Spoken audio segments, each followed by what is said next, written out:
Hello, എല്ലാവർക്കും സുഖമല്ലേ? Help മീലോടുന്ന YouTube ചാനലിലേക്കും Facebook പേജിലേക്കും എല്ലാവർക്കും സ്വാഗതം. ഞാൻ ബെൻസി. ഇന്ന് നമ്മൾ വളരെ എളുപ്പത്തിൽ ഒരു കറിയാണ് ഉണ്ടാക്കാൻ പോകുന്നത്. നിങ്ങളിൽ ആരൊക്കെ ഇങ്ങനെ ഉണ്ടാക്കുന്നു എന്ന് എനിക്കറിയില്ല. എനിക്ക് വളരെ ഇഷ്ടപ്പെട്ട ഒരു കറിയാണ്, എളുപ്പമാണ് ഉണ്ടാക്കാൻ. അപ്പൊ വീഡിയോയിലേക്ക് പോകുന്നതിന് മുമ്പ് ആരെങ്കിലും ഈ ചാനൽ സബ്സ്ക്രൈബ് ചെയ്യാൻ മറന്നിട്ടുണ്ടെങ്കിൽ പ്ലീസ് ഈ വീഡിയോയുടെ താഴെ ചുമന്ന കളറിൽ സബ്സ്ക്രൈബ് എന്ന് എഴുതിയേക്കുന്നത് ഒന്ന് സബ്സ്ക്രൈബ് ചെയ്തേക്കണേ. തൊട്ടടുത്തൊരു ബെൽ ബട്ടൺ കൂടി ഉണ്ട്, അതുകൂടി പ്രസ് ചെയ്ത് ഓപ്ഷൻ ഓൾ എന്നാക്കിയാൽ ഞാൻ ഇപ്പോൾ വീഡിയോ ഇട്ടാലും നിങ്ങൾക്ക് അതിന്റെ നോട്ടിഫിക്കേഷൻ കിട്ടും. അപ്പൊ ഇന്ന് നമ്മൾ ഈ കറിക്ക് വേണ്ടി യൂസ് ചെയ്യുന്നത് ചേമ്പിന്റെ വിത്താണ്. നമ്മുടെ നാട്ടിലെ വലിയ ചേമ്പില്ലേ, ആ ചേമ്പിന്റെ വിത്താണെന്ന് തോന്നുന്നില്ല. എനിക്ക് തോന്നുന്നു ഇത് കണ്ണൻ ചേമ്പിന്റെ വിത്താണെന്നും, അതായത് ചെറിയ ചേമ്പില്ലേ അതിന്റെ വിത്തായത്. അപ്പൊ ഏത് വിത്ത് വേണേലും നിങ്ങൾക്ക് എടുക്കാം, വലിയ ചേമ്പിന്റെയോ ചെറിയ ചേമ്പിന്റെയോ ഏതും എടുക്കാം. അപ്പൊ ഇവിടെ ഇപ്പോ ഇത് വന്നു തുടങ്ങുന്ന സമയമാണ്. അപ്പൊ ഞാൻ മിക്കവാറും ഇത് വാങ്ങാറുണ്ട്. ഇതിപ്പോ 1/2 കിലോ ഉണ്ട്. ഇതിന്റെയാണ് ഞാൻ കാണിക്കുന്നത്. അപ്പൊ ആദ്യം ഞാൻ ഇതിന്റെ തൊലിയൊക്കെ കളഞ്ഞൊന്ന് ക്ലീൻ ചെയ്തെടുക്കട്ടെ. അപ്പൊ സാധനം എന്താണെന്ന് എല്ലാവർക്കും മനസ്സിലായല്ലോ. ചേമ്പിന്റെ വിത്തെന്ന് പറഞ്ഞത് ഇതാണേ. ചേമ്പ് നന്നായിട്ട് തൊലി കളഞ്ഞ് കഴുകി വൃത്തിയാക്കി വെച്ചിട്ടുണ്ട്. ഒരു ചേമ്പ് 4 പീസാക്കി നീളത്തിലാണ് ഞാൻ കട്ട് ചെയ്തിരിക്കുന്നത്. ഇതുപോലെ. അപ്പൊ വലിയ ചേമ്പാണെങ്കിൽ കുറുകെ മുറിച്ച ശേഷം പീസാക്കിയാലും മതി. ചേമ്പ് കൊഴുപ്പ് കൂടുതലാണെങ്കിൽ കുറച്ച് കൂടുതൽ നേരം വെള്ളത്തിലിട്ട് നന്നായിട്ട് ഞെരടി കഴുകിയെടുക്കണേ. നമ്മളത് തൊലി ചിരണ്ടി കളയുമ്പോൾ അതുപോലെ കട്ട് ചെയ്യുമ്പോൾ നമുക്ക് മനസ്സിലാവും കൊഴുപ്പ് കൂടുതലുണ്ടോ ഇല്ലയോ എന്ന്. അല്ലാതെ നോർമൽ ആണെങ്കിലും കുറഞ്ഞതൊരു 5 മിനിറ്റെങ്കിലും വെള്ളത്തിൽ ഇട്ടേക്കണേ അത്. എന്നിട്ട് നല്ലതുപോലെ ഞെരടി കഴുകണം, എങ്കിലേ അതിന്റെ കൊഴുപ്പ് പോകത്തുള്ളൂ. അങ്ങനെ കളഞ്ഞില്ല എങ്കിൽ നമ്മുടെ കറിക്ക് കൊഴുപ്പ്, ആ ചേമ്പിനൊരു കൊഴുപ്പ് കൂടുതലായിരിക്കും. ഞാനിവിടെ വലിയ 4 പച്ചത്തക്കാളി എടുത്തേക്കുന്നത്. ഇതിന് വേണ്ടത് ഏറ്റവും നല്ലത് പഴുത്ത തക്കാളിയാണ്. എന്റെ കയ്യിൽ ഇപ്പൊ പച്ച ഉള്ളതുകൊണ്ട് ഞാൻ എടുത്തു തന്നേ ഉള്ളേ. പിന്നെ ഇടുന്നത് കുറച്ച് കറിവേപ്പിലയും 2 പച്ചമുളകും, പിന്നെ ചേർക്കുന്നത് 1 സവോള. അപ്പൊ ആദ്യം നമുക്കിതൊന്ന് വേവിച്ചെടുക്കണം. കുക്കറിലോ അല്ലാതെയോ നിങ്ങൾക്ക് എങ്ങനെയാണെന്ന് വെച്ചാൽ വേവിക്കാം. ഞാനിപ്പോ കുക്കറിലാണ് വേവിക്കുന്നത്. എന്റെ കുക്കറിന് 2 വിസില് അത്രയും മതി. മൊത്തത്തിൽ അങ്ങ് വെന്ത് ഉടയരുത്, അതാണ് പരുവം. നമ്മൾ വേവിക്കാൻ വെക്കുമ്പോൾ മഞ്ഞൾപ്പൊടി വേണേലൂടെ, അതല്ലെങ്കിൽ മസാലയിൽ ചേർത്താലും മതി.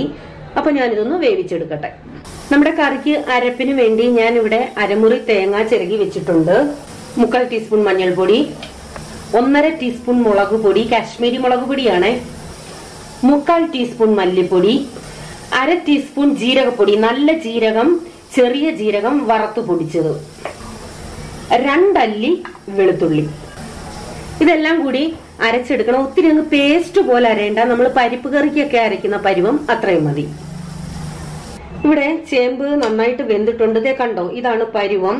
ഇത് ഉടയ്ക്കണ്ട, ഇങ്ങനെ തന്നെ കിടക്കട്ടെ. നമ്മൾ ആ അരപ്പൊക്കെ ഇട്ട് ഇളക്കുമ്പോ അത് ഉടഞ്ഞോളും. ഇനി നമുക്കിതിലേക്ക് അരച്ചു വെച്ചിരിക്കുന്ന അരപ്പ് ചേർക്കാം. നമ്മളിത് വേവിച്ചപ്പോ ഉപ്പിടാഞ്ഞത് കാരണം ചേമ്പ്, ചേന ഇങ്ങനെയൊക്കെ ഉള്ളത് നമ്മൾ വേവിക്കുമ്പോൾ അന്നേരം ഉപ്പിടരുത്. കാരണം പെട്ടെന്ന് വേവില്ല. വേവ് കൂടുതലുള്ളതാണെങ്കിൽ ഭയങ്കര ബുദ്ധിമുട്ടും അത് വേവാനായിട്ട്. അപ്പൊ ആവശ്യത്തിന് ഉപ്പിട്ടു. ഇനി ഇത് നന്നായിട്ടൊന്ന് തിളയ്ക്കണം, അതായത് അരപ്പൊക്കെ ഒന്ന് വേവണം. ഇനി നിങ്ങൾ കുക്കർ തുറന്ന് നോക്കുമ്പോൾ ആവശ്യത്തിന് വെന്തിട്ടില്ല എങ്കിൽ കുറച്ചുകൂടെ വെള്ളം ഒഴിച്ച് ഒന്നുകൂടെ വേവിക്കണം. അതല്ല എന്നുണ്ടെങ്കിൽ വേറെ പാത്രത്തിലോട്ട് മാറ്റി വേവിച്ചാലും മതിയേ. ഇതിപ്പോ ഇത് വെന്ത പരുവെന്ന് പറയുന്ന ഇത് തവിയിട്ടൊന്ന് ഇളക്കുമ്പോൾ ഉടയുന്ന പരുവമാ. അങ്ങനെ ആയിട്ടില്ല എങ്കിൽ നിങ്ങൾ കുറച്ച് ഉടയ്ക്കണേ. ഇതിപ്പോ കണ്ടോ, ഞാൻ ഉടച്ചിട്ടൊന്നുമില്ല. ഇപ്പൊ തന്നെ കണ്ടോ ഒന്ന് ഇളക്കിയപ്പോ പൊടിഞ്ഞു വരുന്നേ. അങ്ങനെ കിടക്കണം. നമ്മുടെ കറി അത്യാവശ്യം നന്നായിട്ട് തിളച്ചു. കൊഴുപ്പ് കണ്ടോ, ഇപ്പൊ തന്നെ നല്ല കൊഴുപ്പുണ്ട്. പക്ഷെ ഇത് തണുക്കുമ്പോ ശരിക്കും അങ്ങ് കൊഴുക്കും. അപ്പോ അതനുസരിച്ച് ചാറിട്ട് വേണം എടുക്കാൻ. ഇനിയും വേണമെങ്കിൽ ഇതിൽ കുറച്ചുകൂടി നമുക്ക് ചൂടുവെള്ളം ഒഴിച്ച് ലൂസാക്കാം. പക്ഷെ ഞാൻ ലൂസാക്കുന്നില്ല, കാരണം ഇപ്പൊ തന്നെ നന്നായിട്ട് കൊഴുത്തു ഇത്. അപ്പൊ അത് ഓർമ്മ വെച്ചിട്ട് നിങ്ങൾ ഓഫ് ചെയ്യാവേ. കാരണം അത്യാവശ്യം ഗ്രേവി കൂട്ടിയിട്ട് തന്നെ ഓഫ് ചെയ്യണം. നന്നായിട്ട് കൊഴുക്കും ഇത് തണുക്കുമ്പോ. അപ്പൊ ഇനി നമുക്ക് കടുതാളിക്കണം. കടുതാളിക്കാൻ വെളിച്ചെണ്ണ ഉണ്ടെങ്കിൽ അത് തന്നെ എടുക്കണേ. നമ്മുടെ കറിക്ക് ഒരു നാടൻ ടേസ്റ്റ് കിട്ടുമേ. എണ്ണ ചൂടായ ശേഷം അതിലേക്ക് ഒരു 1/2 ടീസ്പൂൺ കടുക്, 3 കൊച്ചുള്ളി അരിഞ്ഞത്.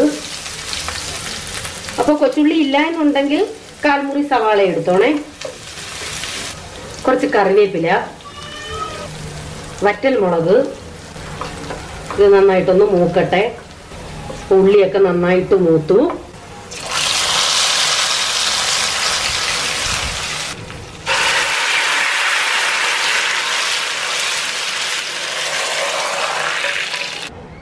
ഇനി നമുക്കിത് അടച്ചു വെക്കാം.